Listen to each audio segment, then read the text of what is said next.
A chiropractor and as a practice owner, you typically struggle with some of the nuances of finances. And I want to break down in this video 4 key aspects of a healthy practice. And so obviously we have revenue, that's what's going to come in.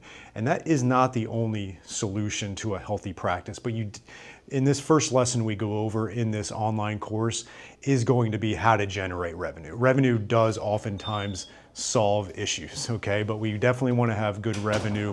I'm not going to talk too much about that right now, but you got to be there. Now, the next one is obviously profit, the bottom line. And that is going to be how much profit do you have in a month and in a year. And that's going to be an absolute number, like X amount of thousands of dollars, or unfortunately sometimes no dollars, right? And that's going to be your profit number. And then the next one we talk about is profit margin, right? That's going to be a percentage. And typically in a chiropractic practice, if the owner is paying themselves what an owner should be paying themselves, like what a salary and pay would be of a chiropractor, Greg Crabtree talks about having 15-20% profit margin, right? Oftentimes I think there's this illusion that because maybe some associate chiropractors work on a 40-60 split, a 50-50 split, that the owner is taking home 50% of profit. That would be a 50% profit margin.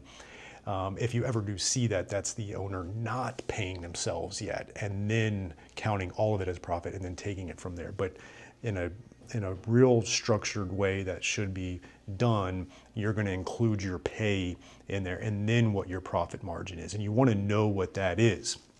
The next thing is cash flow. And what's fascinating is I can have a practice that at the end of the year in your QuickBooks, the profit and the profit margin can look really good.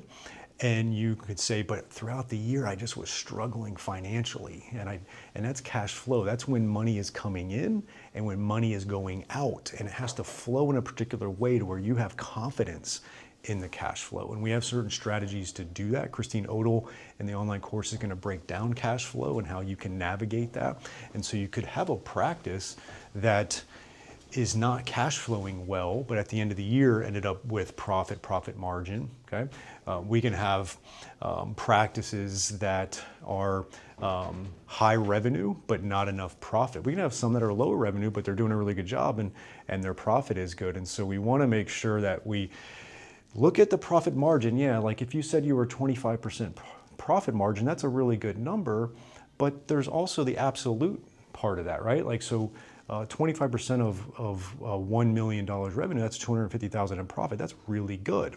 25% profit margin of a practice that does $100,000 is only $25,000 in profit, right? So you'd rather have the 252 versus the 25,000. And so that's where the revenue does play. So we've got to increase your revenue, right? And if we can do that with strategies that are not going to increase your expenses too much, we can increase your profit. Because I've seen certain situations where revenue goes up, but it took too much money and overhead to get the revenue up and you actually decrease profit. That's a bad situation to be in.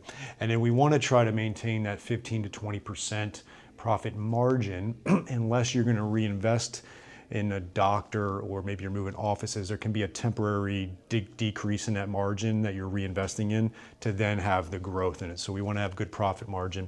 And then we want to get really clear on how to operate the cash flow. This one right here, I think, is the most confusing for chiropractors, and we're going to really tackle that in this online course, is how to maintain proper cash flow and navigate the ups and downs of a given year. So check out the Cash Confident Chiropractic online course that we're going to be doing in December, and we're going to tackle a lot of this plus other aspects so that you feel really good about your practice finances and also how that ties into your personal finances.